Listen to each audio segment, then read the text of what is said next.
कहानी की शुरुआत में हमें टेक्सास शहर को दिखाया जाता है, जहां बहुत तेज बारिश हो रही थी। पर देखते ही देखते आसमान से गिरने वाली सारी बूंदें भाप बनकर गायब हो जाती हैं और उसकी जगह आसमान से दहकता हुआ लावा गिरने लगता है। हम यहाँ एक बूढ़े आदमी को देखते हैं। इस बूढ़े आदमी का नाम मेफिस्टो है और वो धरती पर एक आदमी से उसकी आत्मा का सौदा करने आया था। इसके बाद हमें जॉनी ब्लेज नाम के एक स्टंट मैन को दिखाया जाता है, जो अपने डैड के साथ स्टंट्स परफॉर्म कर रहा था। दोनों इतने पॉपुलर थे कि उन्हें देखने के लिए दूर दूर से लोग आया करते थे। उस दिन शो के दौरान जॉनी का सारा ध्यान अपने काम पर ना होकर अपनी गर्लफ्रेंड रॉक्सी पर था, जिस वजह से वो मरते मरते बचता है। उसके डैड उसकी इस लापरवाही से उस पर बहुत गुस्सा होते हैं। शो खत्म होने के बाद वो कहते हैं कि तुम खुद को बड़े 30 मार खां समझते हो। उसके डैड को उसकी परवाह थी, इसलिए वो उसे हमेशा सही एडवाइस दिया करते थे। पर जॉनी को इस काम में बिल्कुल भी इंटरेस्ट नहीं था। वो रॉक्सी के साथ अपनी पसंद की जिंदगी जीना चाहता था, पर कभी उसमें अपने डैड को सच बताने की हिम्मत नहीं हुई। बाइक रिपेयर करते वक्त अचानक उसके डैड जोर जोर से खांसने लगते हैं, क्योंकि उन्हें दिन में ढेर सिगरेट पीने की बहुत बुरी लत लग चुकी थी। इसी बीच वहां रॉक्सी आती है, जिसने जॉनी को अपने साथ चलने को कहा। इसके बाद जॉनी रॉक्सी को उसकी फेवरेट जगह पर ले जाता है, पर उसने देखा कि रॉक्सी परेशान नजर आ रही थी। पूछने पर उसे पता चला कि उसके डैड उसे कल यहाँ से दूर ले जा रहे हैं, जिसके बाद वो उससे कभी नहीं मिल पाएगी। वो उन दोनों को साथ नहीं देखना चाहते थे, जिसके बाद जॉनी उसके साथ भागने का फैसला करता है। वो कहता है, कल सुबह मैं तुमसे यहीं मिलूंगा, मेरा इंतजार करना। जब वो अपने घर वापस लौटा तो देखा कि उसके डैड कुर्सी पर पड़े पड़े ही सो गए थे। वो उनकी सिगरेट उठाकर डस्टबिन में फेंक देता है, पर तभी उसकी नजर डस्टबिन में पड़े एक कागज पर पड़ी। वो उसके डैड की मेडिकल रिपोर्ट थी, जिसमें लिखा था कि उन्हें लंग कैंसर है। ये जानकर जॉनी काफी परेशान हो जाता है और फैसला करता है कि वो अपने डैड को छोड़कर कहीं नहीं जाएगा। उस रात जब वो अपनी बाइक को रिपेयर कर रहा था, तभी वो नोटिस करता है कि अचानक से ठंड बढ़ गई है। उसने अपने सामने एक आदमी को देखा जो उसी की ओर आ रहा था। वो सोच में पड़ जाता है कि भला इतनी रात को कौन उससे मिलने आया है। वो बूढ़ा आदमी जॉनी को अपना नाम मेफिस्टो बताता है और उसकी तारीफ करते हुए कहता है कि आज तुम्हें मोटरसाइकिल चलाता देख मुझे बहुत मजा आया, काश तुम ये काम मेरे लिए करते। जॉनी उसे बताता है कि वो दूसरों के लिए शोज नहीं करता और उसे वहां से जाने को कहता है, पर मेफिस्टो खाली हाथ वापस जाने के लिए नहीं आया था। वो बोला, मैं जानता हूं कि तुम्हारे डैड को कैंसर है, लेकिन अगर तुम चाहो तो मैं उन्हें ठीक कर सकता हूं। जॉनी पूछता है, तुम उन्हें कैसे ठीक करोगे? जिस पर मेफिस्टो बोला, ये जरूरी नहीं कि मैं उन्हें कैसे ठीक करूंगा, बस ये जान लो कि सुबह तक तुम्हारे डैड ठीक हो जाएंगे, लेकिन उसके लिए तुम्हें मुझसे एक सौदा करना होगा। उसकी परछाई से साफ पता चल रहा था कि वो कोई इंसान नहीं है, पर जॉनी का इस पर ध्यान नहीं जाता। वो अपने डैड को ठीक करने के लिए कोई भी कीमत चुकाने को तैयार था। जिसके बाद मेफिस्टो उसे एक कॉन्ट्रैक्ट देता है, जिस पर उसे साइन करने थे। पर जैसे ही जॉनी उस कॉन्ट्रैक्ट को पढ़ने के लिए उसे खोलता है, उसके हाथ में एक सुई चुभ जाती है, जिससे उसके खून की एक बूंद उस पेपर पर गिर गई।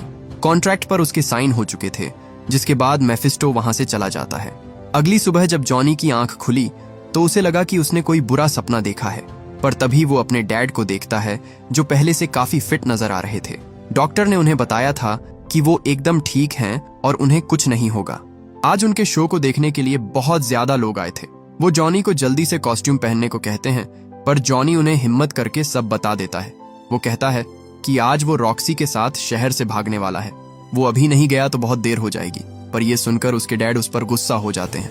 वो कहते हैं, तुम्हारा दिमाग तो ठीक है, इस शो और मेरे अलावा तुम्हारे पास कुछ नहीं है, कहाँ जाओगे तुम? वो लोग तुम दोनों को पकड़ लेंगे, और अगर नहीं भी पकड़े गए तो भी तुम ज्यादा दिन तक उनसे छिप नहीं पाओगे। जॉनी बोला। अब वो स्टंटमैन की जिंदगी और नहीं जी सकता, जो सुनकर उसके डैड का दिल टूट जाता है। उन्होंने कभी उसे कुछ करने से नहीं रोका था, और ना वो उसे आज रोकना चाहते थे। उन्होंने उसे अपनी सबसे बेस्ट मोटरसाइकिल की चाबी थमाई और मुस्कुराते हुए कहा, जाओ, पर याद रखना, घर का दरवाजा हमेशा खुला रहेगा।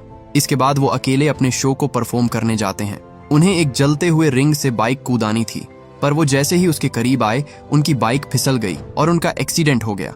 जॉनी, जो वहां से जा ही रहा था, लोगों के चिल्लाने की आवाज सुनकर तुरंत अपने डैड के पास आता है और देखता है कि उसके डैड अब इस दुनिया में नहीं रहे। जॉनी वहां उस आदमी को भी देखता है, जिससे उसने कल अपनी आत्मा का सौदा किया था। जॉनी उसका पीछा करता है, पर वो अचानक उसकी आंखों के सामने आ गया, जिससे उसका एक्सीडेंट हो जाता है। इस एक्सीडेंट में जॉनी की भी मौत हो जाती है, पर मेफिस्टो के लिए मरा हुआ जॉनी किसी काम का नहीं था, इसीलिए वो उसे वापस जिंदा कर देता है। जॉनी कहता है, तुम्हारी वजह से मेरे डैड की जान चली गई, पर मेफिस्टो बोला, मैंने उनका कैंसर ठीक किया, हमारे बीच यही सौदा हुआ था। उसके बाद जो हुआ उसके लिए मैं जिम्मेदार नहीं हूं। जॉनी गुस्से में उसे मारने की कोशिश करता है, पर वो हवा में गायब हो गया। वो कहता है, एक दिन जब मुझे तुम्हारी जरूरत होगी तो मैं वापस आऊंगा, तब तक मैं तुम पर नजर रखने वाला हूं। वो जॉनी से उसकी आत्मा छीन लेता है और उसके दिमाग से उसकी सारी अच्छी यादें मिटा देता है। वो बोला, अब से तुम मेरे हो जॉनी ब्लेज। इसके बाद जॉनी उसी पेड़ के पास से गुजरता है जहां उसने रॉक्सी को उससे मिलने को कहा था। उसने देखा कि रॉक्सी हाथ में बैग लिए उसका इंतजार कर रही थी, पर क्योंकि जॉनी उसके साथ बिताई सारी अच्छी यादें भूल चुका था, इसलिए वो उसके लिए नहीं रुकता और वहां से चला जाता है। इसके कई साल बाद हम जॉनी को फिर से देखते हैं, जो अब बड़ा हो चुका था। उसने अपने स्टंट के काम को जारी रखा और देखते ही देखते उसने दुनिया भर में अपने करोड़ों फैन बना लिए, जो उसकी एक झलक पाने के लिए घंटों तक लाइन में खड़े रहते थे। आज भी वो ऐसा ही एक खतरनाक स्टंट करने वाला था। वो ढेर सारी ट्रक्स के ऊपर से छलांग लगाता है, पर लैंडिंग के वक्त उसका बैलेंस बिगड़ गया, जिस वजह से उसका एक्सीडेंट हो जाता है। उसकी जगह कोई और होता तो अब तक मर गया होता, पर जॉनी हैरत अंगेज तरीके से दोबारा खड़ा हो जाता है। ये सब करके जॉनी ने ढेर सारे पैसे कमाए थे, पर हर बार वो अपनी जान जोखिम में डालता था। आज के हादसे के बाद उसे बाइक को हाथ भी नहीं लगाना चाहिए था, पर उसके दोस्त मैक को पता चला कि वो अपने अगले शो में और ट्रक्स के ऊपर से छलांग लगाने वाला है। वो उसे ऐसा करने से मना करता है, क्योंकि ये सिर्फ लक का गेम नहीं था। वो जिस तरह के स्टंट्स करता था, उससे मैक को लगने लगा था कि उसके सर पर किसी फरिश्ते का हाथ है, पर असल में खुद शैतान उसकी जान बचा रहा था। इसके बाद हम देखते हैं कि एक बार फिर आसमान से आग की बारिश होने लगती है और धरती पर एक और शख्स कदम रखता है जो नर्क से आया था। वो एक बार में जाता है, पर वहां खड़े गार्ड ने उसे एंट्री देने से मना कर दिया। वो आदमी उसकी ओर देखकर मुस्कुराता है और अपनी काली शक्तियों का इस्तेमाल कर उसे मार डालता है। इसके बाद उसने बार में मौजूद सभी लोगों को मार दिया। एक लड़की उससे छुपने की कोशिश करती है, पर वो डर को सूंघ सकता था। वो उसे भी पकड़कर मार डालता है। जल्द ही वहां कुछ आत्माएं आती हैं जो उसी बार में रहा करती थीं। वो पूछते हैं, तुम क्या चाहते हो हमसे? जिस पर वो आदमी कहता है कि मैं सैन वेनगेंजा का कॉन्ट्रैक्ट लेने आया हूं। उसे पता चला था कि उस कॉन्ट्रैक्ट को चुराकर यहीं कहीं कब्रिस्तान में छुपाया गया है। उसे ढूंढने में मेरी मदद करो। पर वो आत्माएं जानती थी कि ऐसा करके वो शैतान को नाराज कर देंगे, क्योंकि उस कॉन्ट्रैक्ट पर उनका हक है। इसी बीच वहां मेफिस्टो भी आ जाता है, जो अपने बेटे ब्लैक हर्ट को ऐसा करने से मना करता है। पर ब्लैक हर्ट कहता है कि आपका समय खत्म हो चुका है, अब मेरी बारी है। वो जानता था कि उसके पिता की सारी ताकतें सिर्फ नर्क तक सीमित हैं। यहाँ धरती पर वो उसे कोई नुकसान नहीं पहुंचा सकते। पर मेफिस्टो उसे आखिरी चेतावनी देते हुए कहता है कि सब कुछ मेरा है, मैं तुम्हें नहीं रोक सकता, पर वो तुम्हें जरूर रोकेगा। मेरे राइडर का सामना करने के लिए तैयार रहो। ब्लैक हार्ट इस बात से बिल्कुल भी खुश नहीं था कि उन्होंने नर्क की असीम शक्ति एक मामूली इंसान के हाथों सौंप दी। उधर हम जॉनी ब्लेज को देखते हैं, जो अपने अगले स्टंट के लिए खुद को तैयार कर रहा था। बाहर निकलते ही उसे एक लड़की दिखाई दी, जो स्टंट से पहले उसका इंटरव्यू लेना चाहती थी। जॉनी उसे देखता है तो देखते ही रह जाता है, क्योंकि वो लड़की कोई और नहीं बल्कि रॉक्सी थी। रॉक्सी सिर्फ इंटरव्यू के लिए यहाँ आई थी। वो जॉनी से कुछ सवाल पूछती है, पर जॉनी इतने सालों बाद उसे फिर से देखकर उस पर फिदा हो गया और वो उसके सवालों के उल्टे सीधे जवाब देने लगा। इसके बाद जॉनी स्टंट के लिए रैंप पर आता है। मैक बोला, शुक्र है तूने मेरी बात मानकर गाड़ियां हटा दी, वरना ये सरेआम खुदकुशी होती। पर जैसे ही शटर खुला, वो देखता है कि जॉनी इस बार कार के बजाय चलते हेलीकॉप्टर के ऊपर से कूदने वाला था। जॉनी ने अपनी बाइक स्टार्ट की और तेजी से हेलीकॉप्टर की ओर जाने लगा। मैक को लगा कि आज वो नहीं बचेगा, पर जॉनी ने आज फिर नामुमकिन को मुमकिन कर दिखाया। स्टंट पूरा करने के बाद जॉनी बिना देर किए रॉक्सी की कार का पीछा करता है।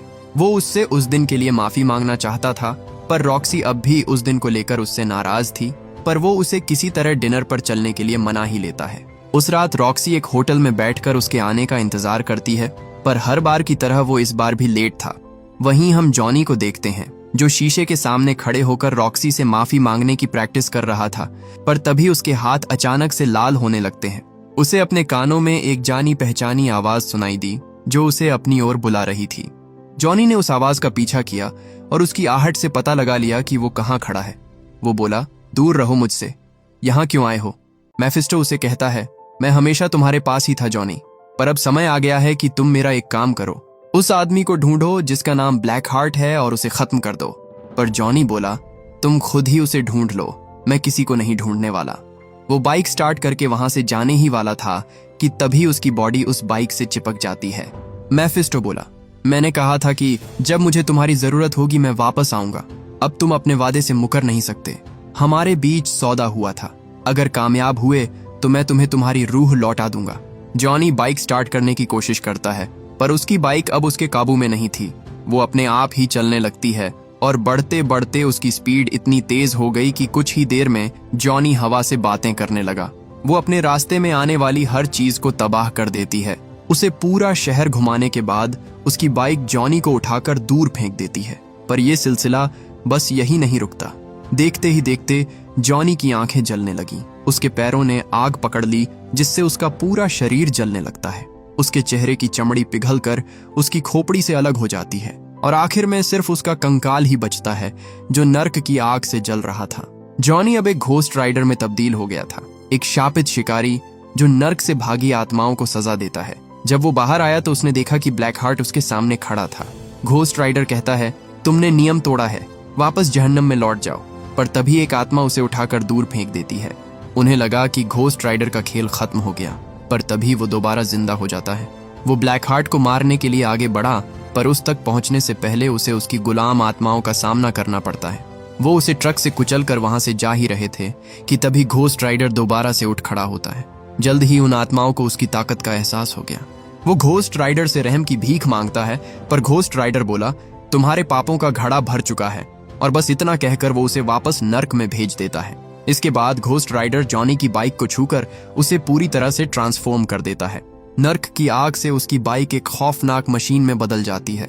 उसके टायरों से आग की लपटें निकलने लगती हैं और उसके इंजन से ऐसी दहाड़ सुनाई देती है जैसे कि कोई दानव जाग उठा हो। घोस्ट राइडर उनका पीछा करता है, पर तभी उसे रास्ते में एक गुंडा दिखाई दिया जो एक लड़की को लूटने की कोशिश कर रहा था। घोस्ट राइडर उसके पास आया और बोला, तुम गुनहगार हो। वो उसे अपनी आंखों में देखने को कहता है, और जैसे ही उस गुंडे ने घोस्ट राइडर की आंखों में देखा, उसने महसूस किया कि उसकी आत्मा बेगुनाहों की खून से रंगी हुई थी। उसने ऐसे ऐसे पाप किए थे जिनकी कोई माफी नहीं थी। जिसके बाद घोस्ट राइडर उसकी आत्मा को जलाकर उसे मार डालता है। इसके बाद घोस्ट राइडर एक कब्रिस्तान में आता है और जैसे ही सूरज की रोशनी उस पर पड़ी, वो फिर से जॉनी ब्लेज में बदलने लगता है। ये ट्रांसफॉर्मेशन इतना भयानक था कि जॉनी का शरीर इसे झेल नहीं पाता और बेहोश हो जाता है। जब उसे होश आया तो उसने एक आदमी को देखा जो एक कब्र के पास खड़े होकर उसे निहार रहा था। वो कहता है, कल रात जो हुआ वो कोई ख्वाब नहीं था, वैसा दोबारा होगा। तुम एक घोस्ट राइडर हो, इसकी आदत डाल लो, तुम्हारे लिए जीना आसान हो जाएगा। जॉनी सोच में पड़ जाता है कि उसे ये सब कैसे पता। वो अपनी बाइक उठाकर वहां से जाने लगता है, पर केयर टेकर ने उसे बताया कि वो तुम्हें देख चुका है, अब वो तुम्हें नहीं छोड़ेगा। मेरी मदद के बगैर तुम चंद घंटों के मेहमान हो। जिस पर जॉनी कहता है, पिछली बार एक अजनबी से मदद ली थी, आज तक भुगत रहा हूं, अब मैं किसी की मदद नहीं चाहता। वो बाइक स्टार्ट करता है और वहां से जाने ही वाला था कि तभी केयर टेकर ने उसे एक ऐसी बात कही जिसके बाद उसे रुकना ही पड़ता है। वो जॉनी को बताता है कि घोस्ट राइडर एक तरह से शैतान के शिकारी होते हैं। जो आत्माएं जहन्नम से भाग जाती हैं, वो उनका शिकार करता है। दिन में तुम्हारा यही रूप रहेगा, पर रात में घोस्ट राइडर तुम पर हावी हो जाएगा। जॉनी को पता चला कि वो अकेला नहीं है जिसके पास घोस्ट राइडर की शक्तियां थीं। 150 साल पहले धरती पर एक और घोस्ट राइडर हुआ करता था, जिसे शैतान ने सेन वेनगेंजा नाम के एक शापित गांव में जाकर सौदे के कागजात लाने का काम सौंपा था। उस घोस्ट राइडर ने आत्माओं से सौदे के कागजात लिए जो उन्होंने शैतान के साथ किए थे। उस कॉन्ट्रैक्ट में 1000 आत्माओं की ताकत कैद थी। ये पाकर शैतान बहुत ताकतवर हो जाएगा। ये जानकर घोस्ट राइडर ने उस कॉन्ट्रैक्ट को शैतान को ना देने का मन बना लिया। वो शैतान को धोखा देकर भाग गया और उस घोस्ट राइडर ने वो कागजात कहीं छुपा दिए।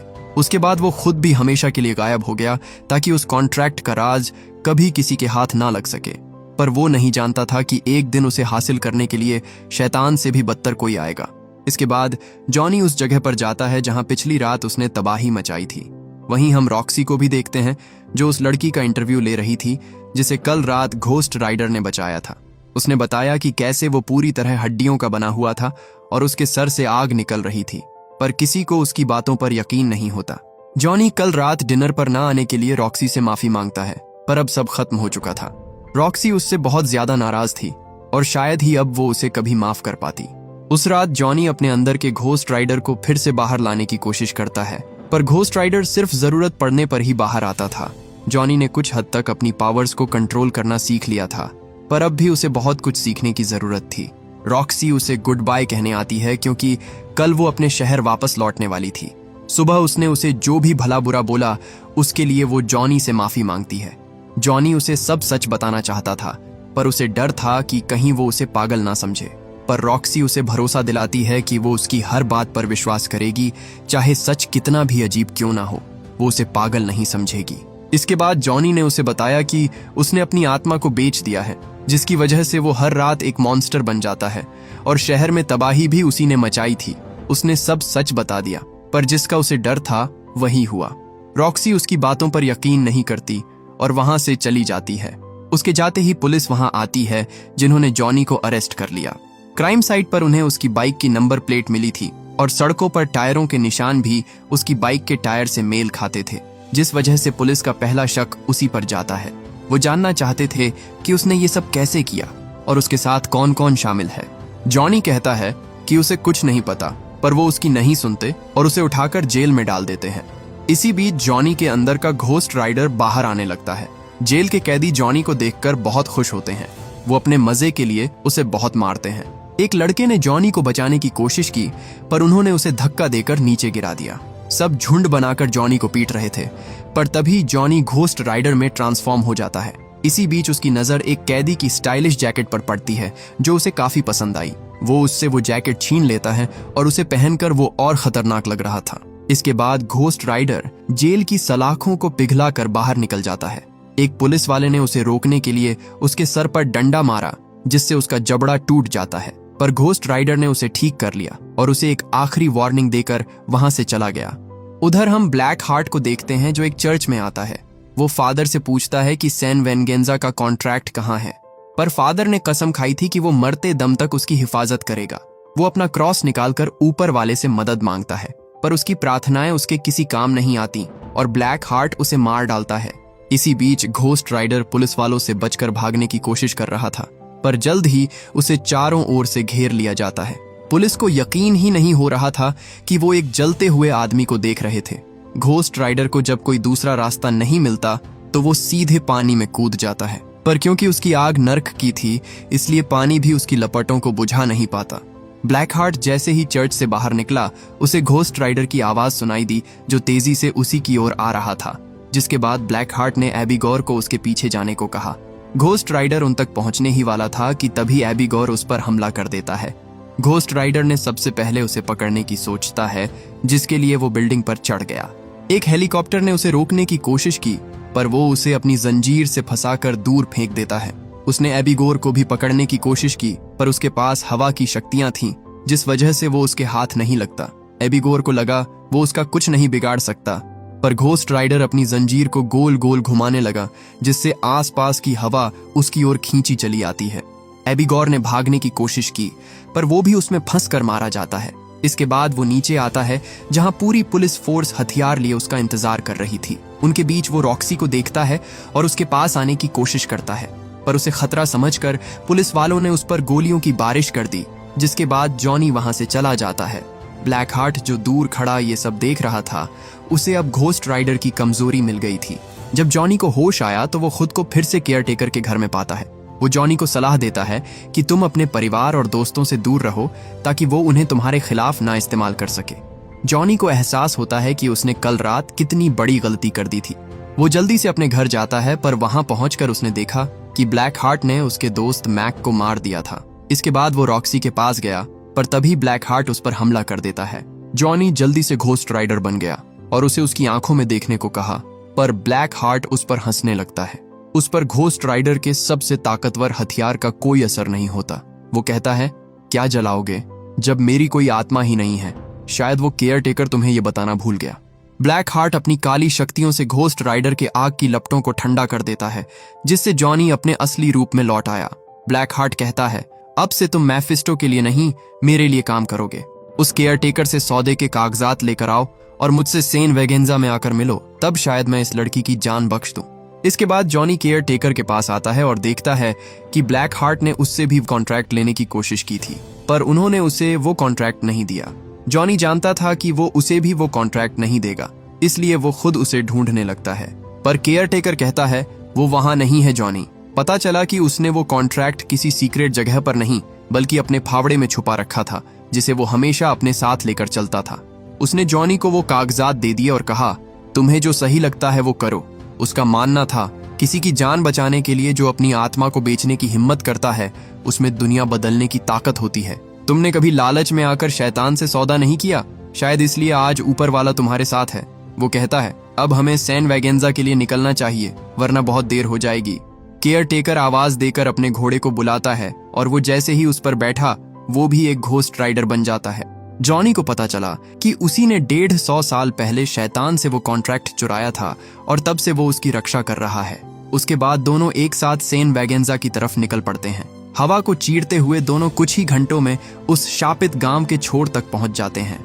वहां पहुंचकर केयर टेकर उसे अपनी गन देते हुए कहता है, मेरा सफर यहीं खत्म हुआ। मैं एक बार ही घोस्ट राइडर बन सकता था जो मैंने इसी पल के लिए बचाया था। जॉनी उसकी मदद के लिए उन्हें शुक्रिया कहता है, जिसके बाद केयर टेकर की आत्मा हवा में गायब हो जाती है। वहीं दूसरी ओर हम ब्लैक हार्ट को देखते हैं जो जॉनी को ऊपर पहुंचाने की पूरी तैयारी कर चुका था। वो अपनी गुलाम आत्मा को उसे बिजी रखने को कहता है क्योंकि जल्द ही सूरज निकलने वाला था और सूरज की पहली किरण पड़ते ही उसकी घोस्ट राइडर वाली शक्तियां खत्म हो जाती हैं। वहीं जॉनी अपने इंसानी रूप में उस गांव में दाखिल होता है। उसे पानी में कुछ हलचल महसूस हुई पर वो आगे बढ़ता रहा, लेकिन कुछ दूर चलते ही वो आत्मा जॉनी पर हमला कर देती है। उसने जॉनी को डुबाकर मारने की कोशिश की। जॉनी अपने दूसरे रूप में नहीं आना चाहता था, पर अगर वो ऐसा नहीं करता तो वो मारा जाता। इसलिए वो घोस्ट राइडर को खुद पर हावी होने देता है, जिसके बाद उसने उस आत्मा को भी नर्क में भेज दिया। इसके बाद जॉनी गांव में आता है और वो वहां मौजूद शापित आत्माओं को महसूस कर सकता था। ब्लैक हार्ट ने कहा, वहीं रुक जाओ, कोई चालाकी की तो ये लड़की नहीं बचेगी। पर जॉनी उसे कॉन्ट्रैक्ट देने से पहले रॉक्सी को छोड़ने को कहता है। उसने जॉनी की बात मानी और उस लड़की को जाने दिया। इसके बाद जॉनी उसे कॉन्ट्रैक्ट देने के लिए आगे बढ़ता है, पर उसने जैसे ही उस कॉन्ट्रैक्ट को हाथ लगाया, घोस्ट राइडर जॉनी पर हावी हो गया और उसने ब्लैक हार्ट पर हमला कर दिया। वो उसे मार नहीं सकता था, पर चोट जरूर पहुंचा सकता था। ब्लैक हार्ट कॉन्ट्रैक्ट को पाने की कोशिश करता है, लेकिन घोस्ट ऐसा होने नहीं देता। उसने अपनी जंजीर से उसे रोकना चाहा, पर तभी उस पर सूरज की रोशनी पड़ती है, जिससे उसकी शक्तियां चली गईं। इसी बीच वो कॉन्ट्रैक्ट ब्लैक हार्ट के हाथ लग जाता है, जिसके बाद उसने उसे पढ़ना शुरू कर दिया। जैसे ही कॉन्ट्रैक्ट पूरा हुआ, वहां बसी सारी शापित आत्माएं एक एक कर उसके अंदर समाने लगती हैं। रॉक्सी ने जॉनी को तुरंत वहां से चलने को कहा, लेकिन सिर्फ वही था जो उसे रोक सकता था। अगर वो उसे नहीं रोकता तो धरती का विनाश तय था। उधर ब्लैक हार्ट उन सारी आत्माओं को अपने अंदर समाकर बहुत शक्तिशाली बन गया था। जॉनी अभी भी सूरज की रोशनी से बचकर घोस्ट राइडर बन सकता था, इसलिए वो उसका ध्यान भटकाकर उसे अंधेरे की ओर ले जाने की कोशिश करता है। पर ब्लैक हार्ट उसकी चाल को अच्छे से समझता था, इसलिए वो उसे सूरज की रोशनी से दूर नहीं जाने देता। इसी बीच रॉक्सी ने उस पर गोलियां चलाई, पर जल्दी ही गोलियां खत्म हो जाती हैं, जिसके बाद जॉनी ने उसे बंदूक अपनी ओर फेंकने को कहा। जैसे ही वो बंदूक उसके हाथ लगी, जॉनी ने अपनी बची शक्तियों का इस्तेमाल कर उस खाली बंदूक को घातक हथियार में बदल दिया। वो उस पर एक गोली दागता है, जिससे ब्लैक हार्ट की बॉडी के चिथड़े उड़ गए। उसकी जगह कोई और होता तो अब तक मर जाता, पर वो अपनी काली शक्तियों से खुद को दोबारा जोड़ने लगता है। उसकी कोई कमजोरी नहीं थी सिवाय एक चीज के, कि अब उसके खोखले शरीर में हजारों आत्माएं थीं। जॉनी ने घोस्ट राइडर बनकर उसे पकड़ लिया और उसे उसकी आंखों में देखने को कहा। जैसे ही ब्लैक हार्ट ने उसकी आंखों में देखा, उसके अंदर मौजूद हजारों आत्माएं नर्क की आग में जलने लगती है। उनके नर्क में जाते ही उसका शरीर खोखला हो जाता है, जो अब किसी काम का नहीं था। रॉक्सी उसके पास आई, पर जॉनी उसे खुद से दूर रहने को कहता है, क्योंकि वो एक मॉन्स्टर था। लेकिन रॉक्सी ऐसा नहीं मानती थी। उसके लिए वो अब भी वही जॉनी था जिससे वो हमेशा से प्यार करती आई थी। उसकी बेजान लाश को वहीं छोड़कर वो दोनों वहां से जा ही रहे थे कि तभी वहां मेफिस्टो आता है। वो कहता है, मुबारक हो जॉनी, तुमने अपना काम बखूबी निभाया। अब समय आ गया है कि मैं तुमसे राइडर की शक्तियां वापस ले लूं। मुझे अभी बहुत से सौदे करने हैं। तुम्हारी तरह बहुत लोग अपनी रूह बेचने को तैयार है, किसी और को ये श्राप जीने दो। अब तुम आजाद हो। पर जॉनी उसे शक्तियां देने से मना कर देता है।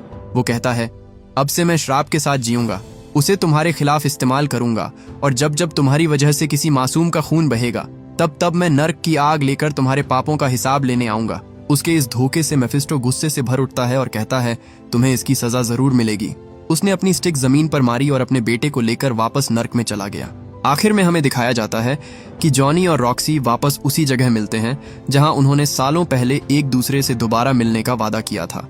और इसी के साथ ये कहानी यहीं खत्म हो जाती है।